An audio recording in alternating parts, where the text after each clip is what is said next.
Hello. Okay. So, first of all, thank you for coming. Thank you for choosing to come to this presentation. My name is Marcos Almeida.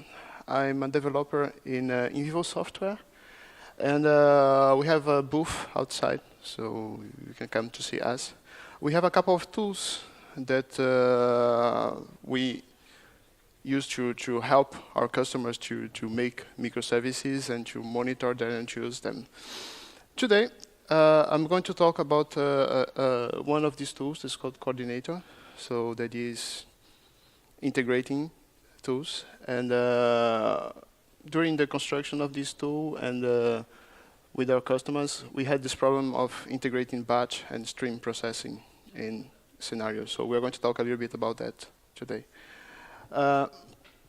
Just first of all, a little bit about Invivoo. We are in finance, so it's a fintech company. We are a consulting, training, and software company. I'm going to talk a little bit more about the software than about the other things. So in terms of software, I could say that we help three kinds of people. So we have developers. So with our solution that's called XComponent Studio.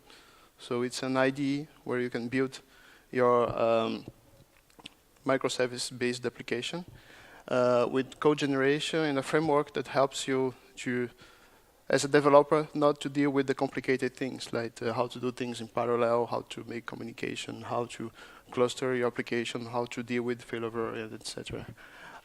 Then, well, once you have your services, we have what we call XComponent AC2. So it's another product that helps. It's more for ops. So once your application, built with Studio or not, is in production, how to monitor it, how to see if something bad's happening, and how to react to that. And finally, we come to Koordinator. So the idea is you have your services in your company and how you can make new integrations based on the ones you had in your company. So just a little bit of context. So we work with these finance companies. And I would say that a couple of years ago, everybody wanted to do big data. They want to know how can we use that, which tools are the best for our use case.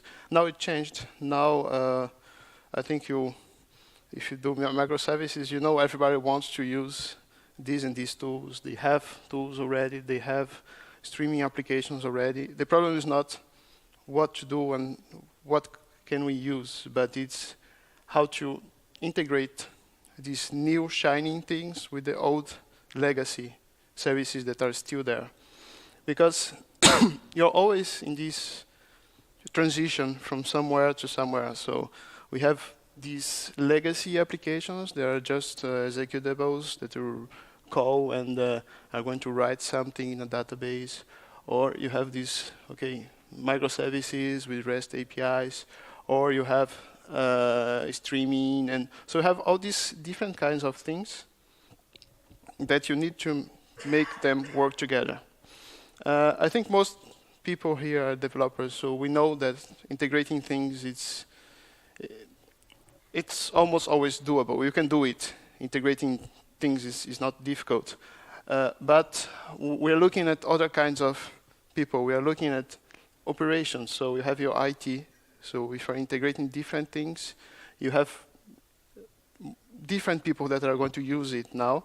So there's a risk that comes to your IT. So if someone uses it in the wrong way, you can break something. So there's this problem of how to make things available without being afraid of breaking something important in production. And then if you are in the business side, you want to know what's available. So how can we use what's available? So it's a different problem than how to integrate these things.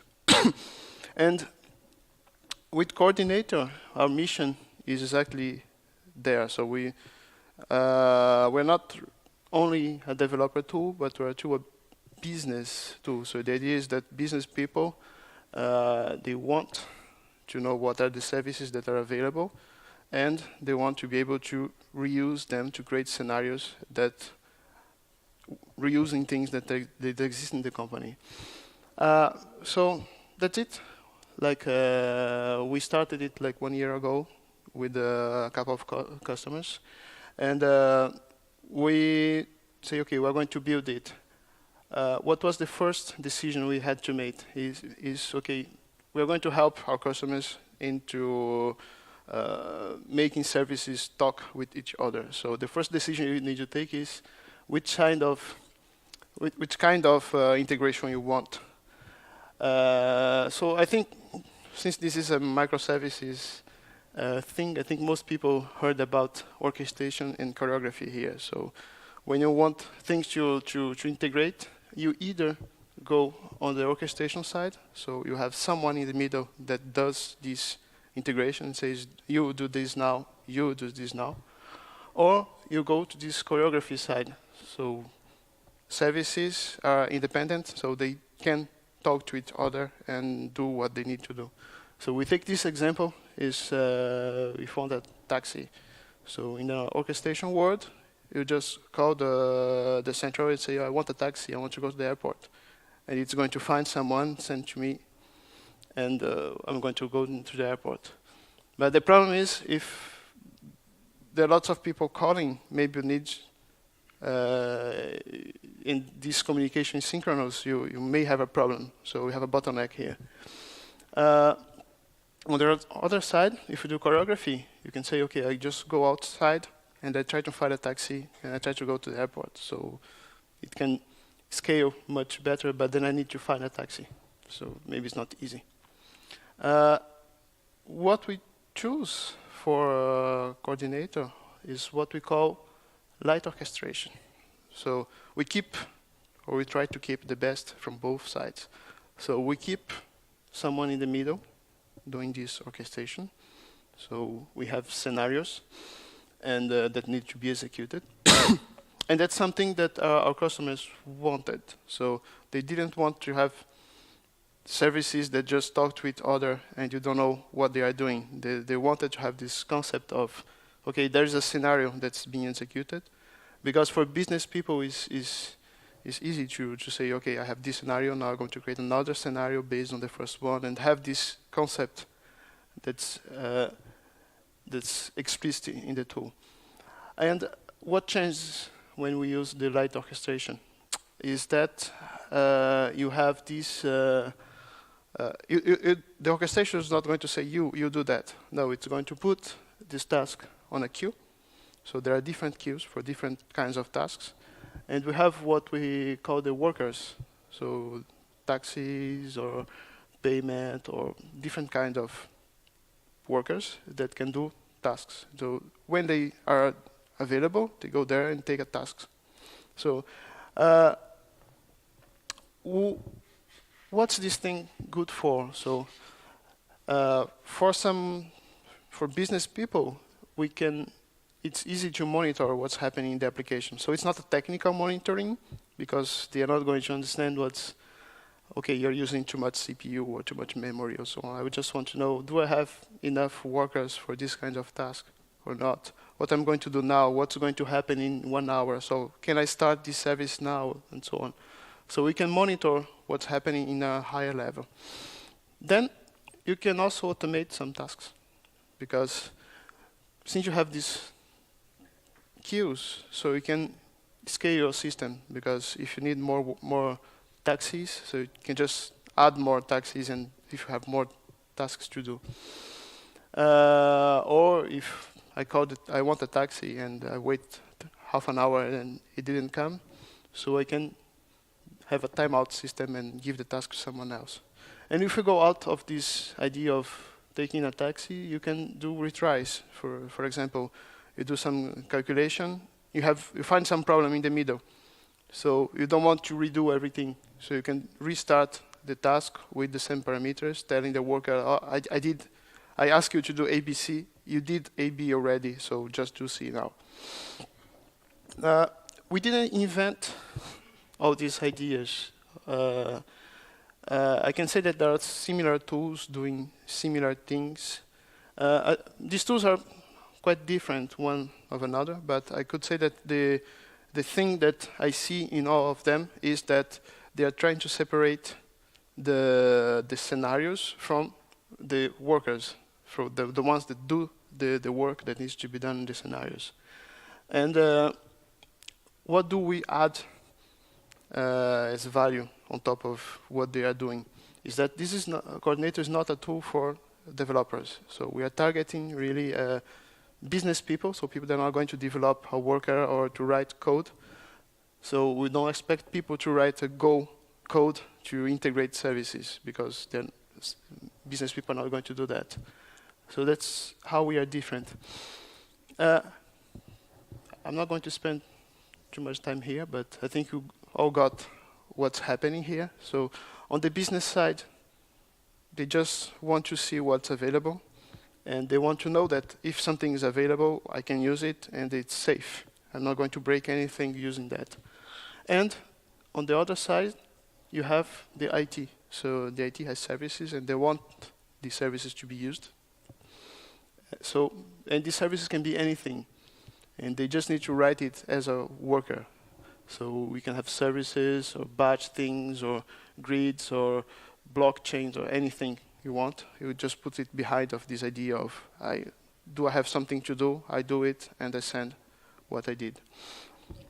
If I go in the low level, so again, I'm not going into the details, we can discuss it later.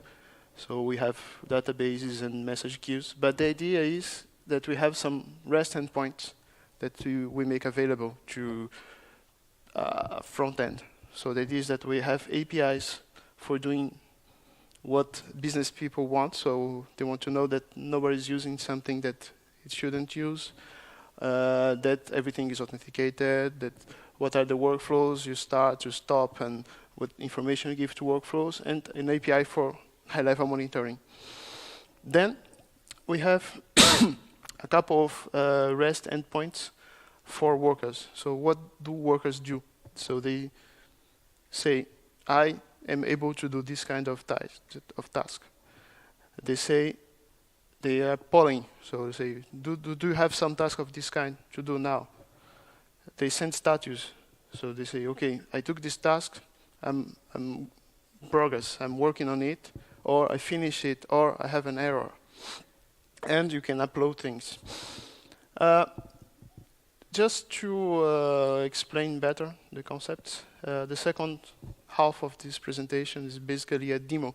So I'm going to show an example, show how to build this one worker, and show an example running live in my computer.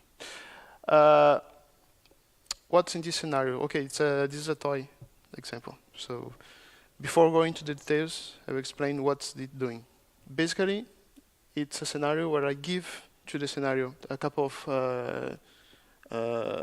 keywords, and the backend is going to magically call Google, retrieve images, and put these images somewhere. Okay. I did it with 4 different workers.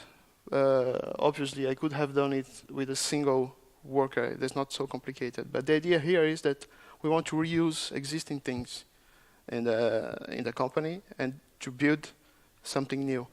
So we have batch workers, and you have a couple of streaming-based workers. So on the batch side, I have a worker that just go to Google and ask for a list of URL that matches the list of terms I give to it. I have a worker that takes something, that takes everything that's in the folder and puts it in a zip and uploads it somewhere. And in the middle, I have a producer and a consumer using Kafka. So the idea is that they parallelize the idea of download the URLs. Okay, so you just push all the URLs to a topic, and then they work together to download it in parallel. Okay, what's important here is that this is a model we created with the Koordinator, and we have this concept that's what we call the pipeline. So we know that some things happen in stream-based world. So these workers, they're not communicating only with coordinator, but they're talking to each other using streams. And the idea is that there's a special semantics behind that. So coordinator knows that if we have streaming happening, you need to start the consumer before starting the producer, these kinds of things. So you could have like 10 or 20 tasks, and coordinator would try to start them in the right order and give to each task the parameters they need to connect to the right topic and to listen to the right information. So in the example here, I'm going to talk about this consumer worker. So it basically reads something from a topic, a list of URLs, it downloads it, and it puts it in a folder. So it's written in Java, and it's based in Kafka. I'm not going to give all the details of what's happening here, but if you want to see the code, it's in our GitHub. So you can see GitHub XComponent Koordinator, Kafka demo. You have all the code for what's happening here.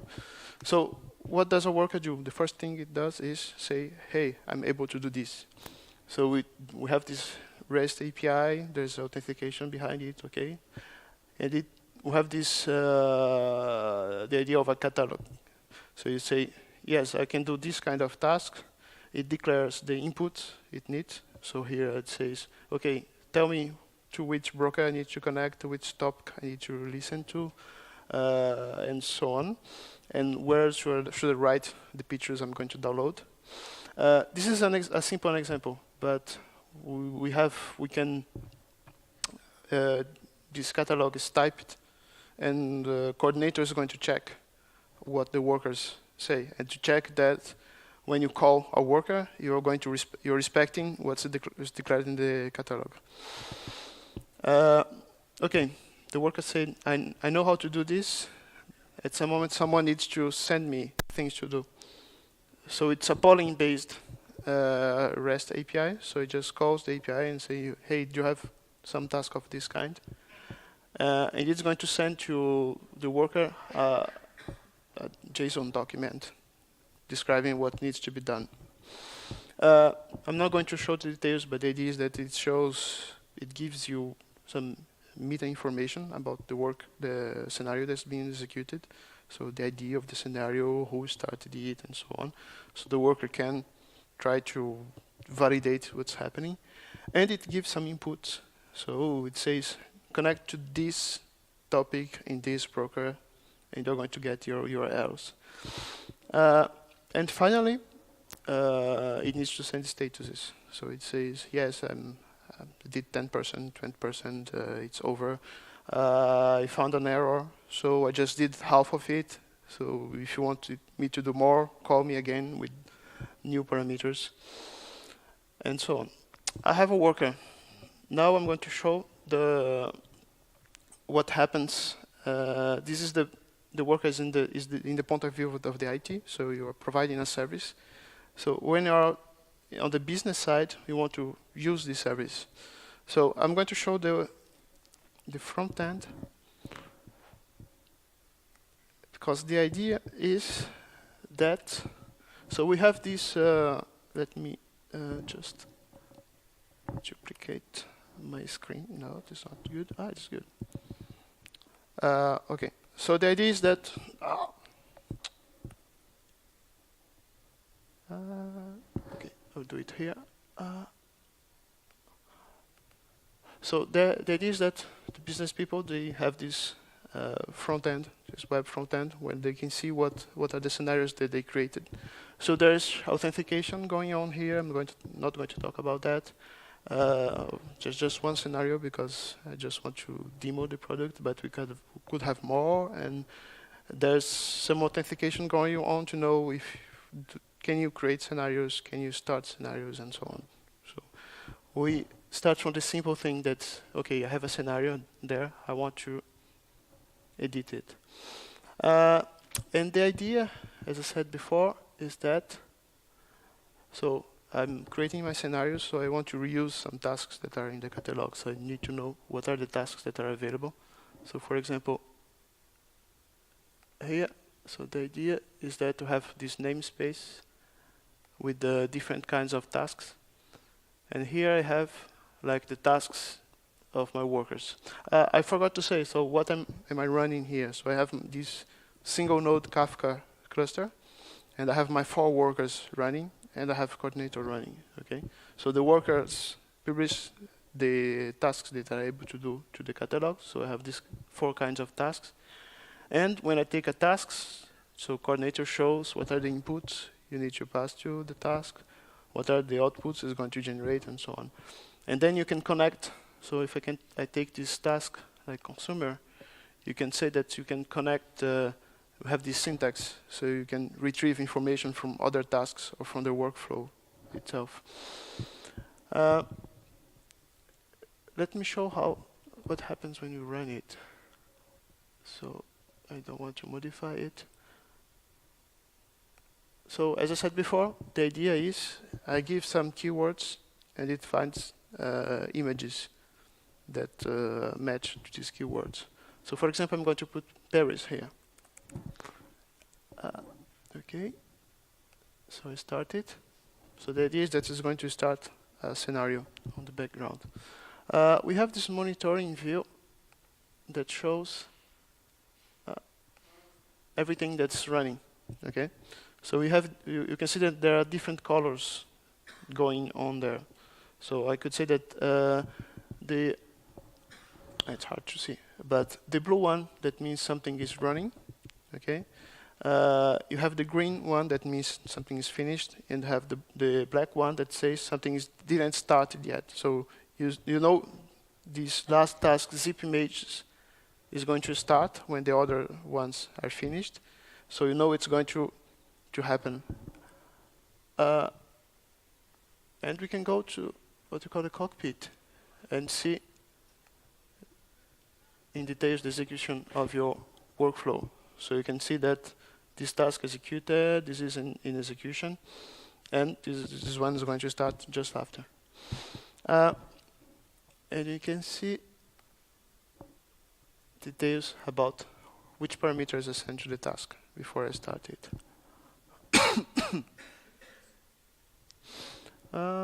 It's quite slow. I guess there's something happening. And since I don't have much time, I don't see what's happening here. Yes, I don't have much time, so let me just go on with this demo.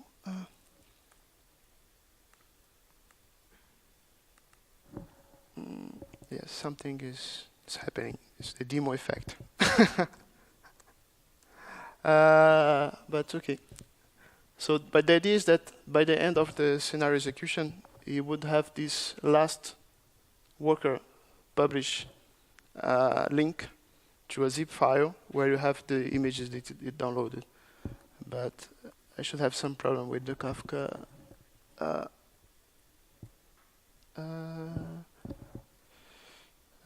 Okay, let me just conclude the presentation. Yes.